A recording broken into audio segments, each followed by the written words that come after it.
why have you gone ahead to sell this time round fake? It is not even fake. That is not, imagine they are selling sand and feces from donkeys, and I wonder how a whole government can gather courage and create time to gather feces for donkeys from across the country. Ladies and gentlemen, welcome back to the analysis of YOLENO TV. I hope you well from wherever you're watching this channel. Honorable Ruku and Member of Parliament Anthony Kibagendi were in a morning show of the State of Nation. During that show, they was forced to debate on issues, especially issue of fertilizer and the various mistakes that this Kenya Kwanza regime finds itself in.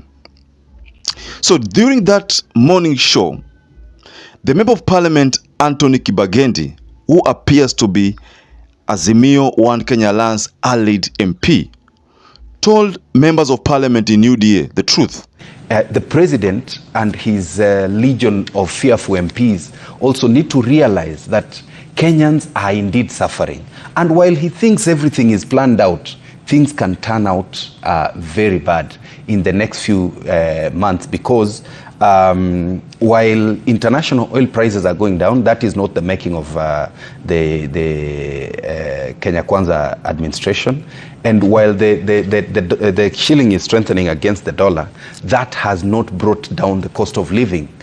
They are selling sand and feces from donkeys, and I wonder how a whole government can gather courage and create time to gather feces for donkeys from across the country in tons and then start selling it to Kenyans. So I want us to go deep into this analysis of that live debate that took place in Citizen TV, or rather on Citizen TV. But before you do that, let me encourage you please to like this video, subscribe to this channel. If you like this video, YouTube shares this video to other people who are not part of our audience. Mind you, that is the only way you support this channel. So please like and support this channel.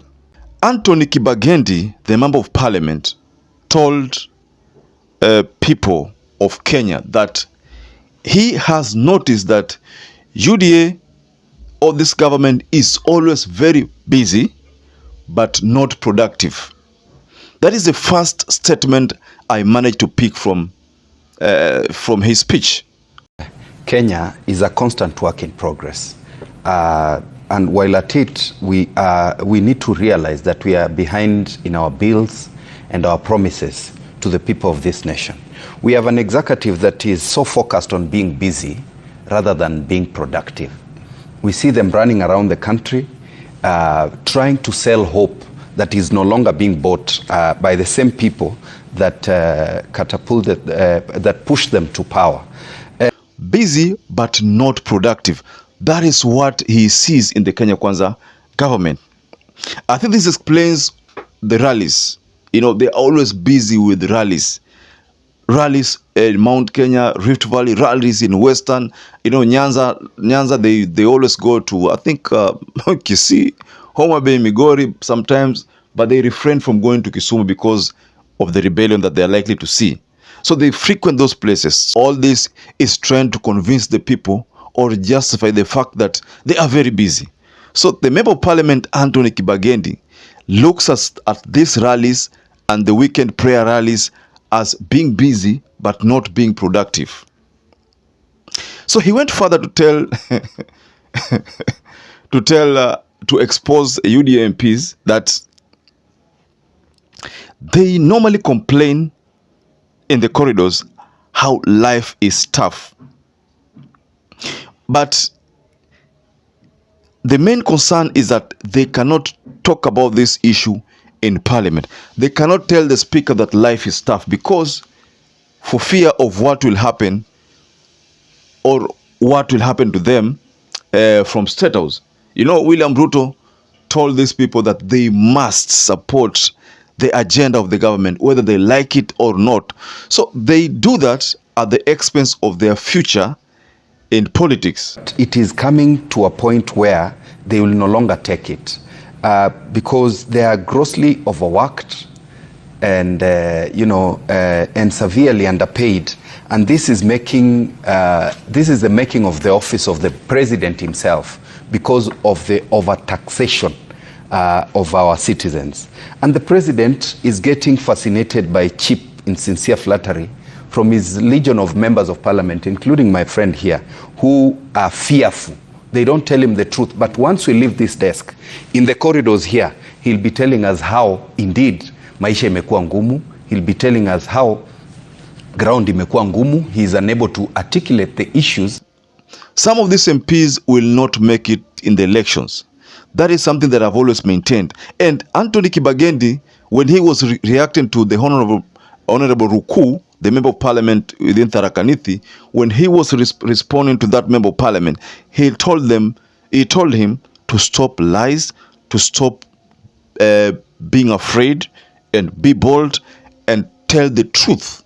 Now, those are some of the statements, so some of the points which he leveled on the Honorable Ruku. Of course, there's a time Honorable Ruku talked about dollar, strength of dollar, that dollar will weaken against the Kenya shillings. Of course, that is what we are seeing. Dollar is becoming weak by the day. Last time I checked, it was at 132. Yeah? The rate of dollar was at 132. Last time I checked. I don't know whether it's going to 130 or below 130, but the last time I checked, it was at 132. So, Anthony Kibagendi said that this effect has not translated to the high cost of living. The high cost of living bado iko pale, despite the fact that dollar inashuka. Personally, I think I agree with Anthony Kibagendi because the issue of dollar was an artificial problem that was created by this regime. Ili life ionekane ni very difficult. So life ikishakuwa very difficult. And you know, when prices imesha escalate, bring the prices down won't a challenge. So they will not bring the prices down. So I think this is going to be politics. They will play politics and probably, later on say, now tunataka tushukishe unga from 160 or 150 to 120. Actually, the price of unga is supposed to reduce automatically because dollar is reducing in value. But they are not going to allow that. They will have to make a pronouncement first so that they play politics with that narrative of unga. They will say, nataka unga ishuke from 150 to 120. And then the millers and all that other stakeholders will just react to that, respond to it, and probably reduce the price. So this is what we are seeing, ladies and gentlemen. Also, the issue of oil. Oil was supposed to reduce by a margin of 40. There's a time there. But they reduced it by a margin, I don't know, 2 shillings, I don't know, 5 shillings. So they've been reducing it, pole, playing politics with it, ili waonekana wanafanya kazi. There is something happening. So oil inashuka, bei inashuka. So that's why the member of parliament Anthony Kibagendi ameamua kwamba UDA politicians must face the music.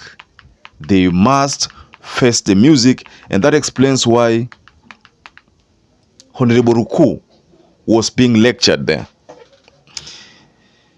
You see, if I may take you back to the previous debates where Edwin Sifuna was with Honorable Ruku, Kagusha, sometimes Boni Alwale, sometimes Cleophas Malala, all these debates, Edwin Sifuna amekuwa akiwamaliza kabisa. So there was a time Malala wrote a circular to all members of parliament not to debate with Edwin Sifuna.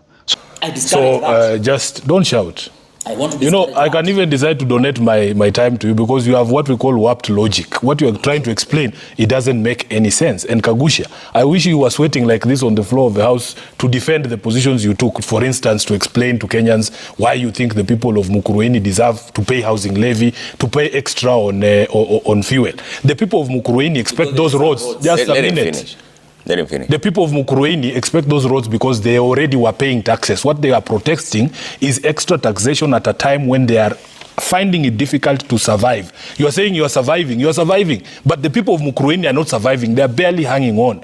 If you had listened to those people, in fact, today, if you run a poll in Mukurweini, ask them if they want to eat or they want to see that road you are talking about and bring us the results. So I think that's why there is Anthony Kibagendi, who also destroyed Honorable Ruku live on that live debate. So I don't know whether Cleophas Malala will write another letter saying that from today henceforth, no debate with Anthony Kibagendi. I don't know whether that's going to happen. Maybe that's going to happen. I don't know.